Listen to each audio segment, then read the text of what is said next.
This baby's name is Luca, and you won't believe his miracle story. He fell into a pool and he drowned to death. His mom found him and they did CPR on him and rushed him to the hospital. They got some of the water out of his lungs, but when they got to the hospital, there was no signs of life. When the doctors and the nurses couldn't do anything medically anymore, they gathered around him and prayed, and they said, "God, bring him back to life." All of a sudden, he had a faint heartbeat and he came back to life. But as they began to work on him, they were certain he was going to have brain damage and that he was never going to walk or talk or speak again.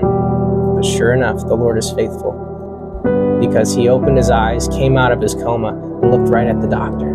But he wasn't out of the woods yet, because he ended up having 2 heart attacks, and they were certain that he was not going to survive. But his mom had a promise from the Lord, because the Lord spoke to her and said he will walk out of this hospital. And sure enough, God was faithful.